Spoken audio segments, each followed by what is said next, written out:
Реакция Евросоюза на решение украинского МИДа. Дуров вводит цензуру в Телеграм и неожиданное заявление Лукашенко. Обо всем этом расскажу подробнее в эфире «Нехта». Самые важные и интересные новости. Варшавский бунт украинцев, которым не выдают документы в одноименном госпредприятии. Полиции не удалось ничего решить. Мы не делаем различия по полу или призывному статусу людей. Шольц отказывается передавать Таурусы даже на фоне решения вопроса с американской помощью. Тем не менее, мое решение совершенно ясно в отношении одной системы вооружений. Но мое решение также ясно, что мы останемся самым большим сторонником Украины в Европе. Лукашенко угрожает остаться. Что заявлял Александр Лукашенко. Теперь он хочет быть не просто президентом, а президентом в квадрате. Они решат, что я должен идти. Я пойду. Спасибо, что смотрите, спасибо за доверие. Не забывайте ставить лайки и оставлять комментарии. Не забывайте про кнопочку «Супер спасибо». Это очень важная кнопочка. Она позволяет вам проявить свою поддержку нам. Поехали. Несколько сотен человек заблокировали работу госпредприятия «Документ» в Варшаве, которое занимается выдачей документов украинцам. Там отказываются выдавать уже готовые документы украинцам призывного возраста. На место приезжала полиция, но ничего не сделала. В Верховной Раде Украины отреагировали на введение ограничений. Тоже народные депутаты не всегда понимают решение МИДа страны. Так, один из депутатов описывает ситуацию для РБК Украины. Говорит, закон вступит в силу, и даже после этого 60 дней никто никого не должен ограничивать. Раньше этого срока никто не должен ограничивать их права. Зачем в руководстве МИД инициировали это решение, непонятно совсем. Возможно, таким образом там хотели сбить наплыв мужчин, которые до вступления закона сейчас решили обращаться спешно за обновлением или получением документов, хотя это все равно не оправдывает такой шаг.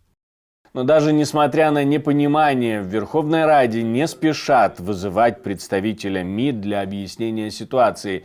А вот в Евросоюзе отреагировали. Заявили, что приняли во внимание решение украинского МИДа о приостановке предоставления услуг мужчинам мобилизационного возраста. Мы приняли во внимание это объявление. Я не имею конкретных комментариев, если говорить о директиве по временной защите. Мы не делаем различия по полу или призывному статусу людей. Не нам комментировать решение украинского правительства о мерах, необходимых ввиду конфликта. В Еврокомиссии подчеркнули, что директива Евросоюза по временной защите продолжает действовать независимо от пола и призывного статуса граждан.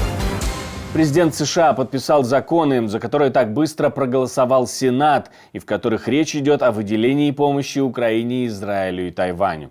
Я только что подписал закон о пакете мер по национальной безопасности, который был принят Палатой представителей в эти выходные и вчера Сенатом. Это сделает Америку безопаснее. Это сделает мир безопаснее. И это продолжает лидерство Америки в мире. И это инвестиции в нашу собственную безопасность, потому что тогда наши союзники становятся сильнее. И я хочу подчеркнуть это снова и снова.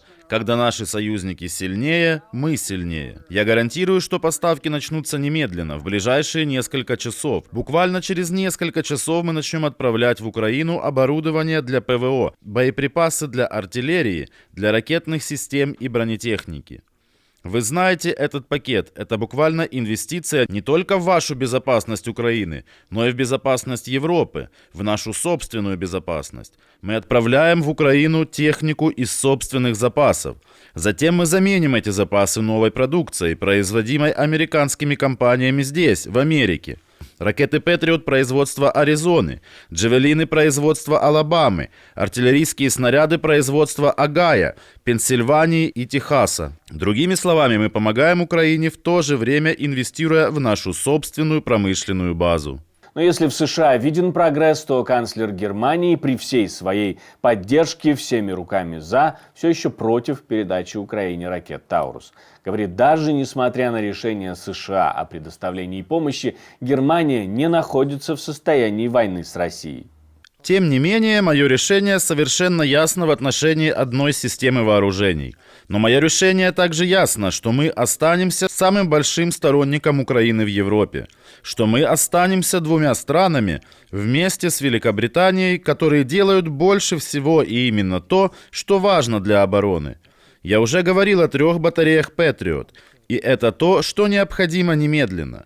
Возможно, я могу объединить это с надеждой на то, что другие страны, у которых тоже есть системы Patriot, теперь тоже подумают, могут ли они обойтись без такой системы, несмотря на все свои требования к безопасности. Потому что все они вместе могут изменить ситуацию и значительно усилить противовоздушную оборону Украины. Заявления прозвучали на встрече канцлера с британским премьером. Договорились на ней и дальше помогать Украине и оставаться приверженными НАТО. Священника, который проводил панихиду по Навальному, отстранили на 3 года и понизили в сане. Патриарх Кирилл даже приказал запретить носить рясу и священнический крест иерею Дмитрию Сафронову. Отец Дмитрий служил панихиду. Я так понимаю, что это была абсолютно его личная инициатива, просто потому что было ясно, что Навальный православный верующий христианин. Что еще может делать священник у могилы, если он пришел попрощаться? Он отслужил панихиду как положено. Он вообще не выходил за рамки того, что, в общем, православный священник делает в норме каждый день. Вот. И уже даже это теперь предосудительно. Вот. Поэтому формально ему, насколько мне известно, никто не предъявлял претензий по поводу Навального, но, опять же, насколько известно от прихожан, он действительно не читал эту молитву, как, опять же, делают, не то чтобы большинство священников, прямо скажем, но некоторые не читают, продолжают настаивать на том, что эту молитву невозможно произнести. Кроме того, суд продлил арест для адвокатов Алексея Навального, Вадима Кобзева и Алексея Липсера, которых обвиняют в, цитирую, участии в экстремистском сообществе. Лукашенко внезапно выбрали главой Всебелорусского народного собрания. Кроме того, он неожиданно сообщил, что повергло всех в шок, что Лукашенко хочет быть президентом и будет участвовать в следующих выборах. Вы же сказали 2 месяца назад, пойду. Нет, я сказал, что если они решат, что я должен идти, я пойду сегодня, конечно. Компания Apple требует заблокировать ряд телеграм-каналов для украинских пользователей. Об этом заявил основатель Telegram Павел Дуров. Он говорит, что к нему обращаются представители и России, и Украины, но он не будет реагировать на это. Что касается общих новостных пропагандистских каналов, то мы получаем официальные письма от Apple, которые указывают на то, что определенные изменения здесь могут быть неизбежными. По крайней мере, для пользователей, которые заходят в Telegram на iPhone с украинских сим-карт. Напомню, раньше в интервью Такеру Карлсону создатель Telegram говорил, что правительства не могут давить на него, а компании теоретически могли бы. А в своем посте Дуров пишет, что Украина и Россия не раз обращались к нему с просьбой запретить те или иные паблики. И тут даже российские медиа признают, что Киев всех переиграл. До этого в Украине утверждали, что якобы договорились с руководством Telegram о запрете ненравящихся властям незалежных каналов. В действительности же Киев каким-то образом прогнул Apple.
Спасибо, что смотрите, спасибо за доверие, жду ваших лайков, комментариев и репостов, это очень важно, потому что YouTube тогда видит, что это видео можно показывать как можно большему количеству людей. Ну и есть кнопка «Супер спасибо», которую можно нажать и тем самым поддержать нашу работу.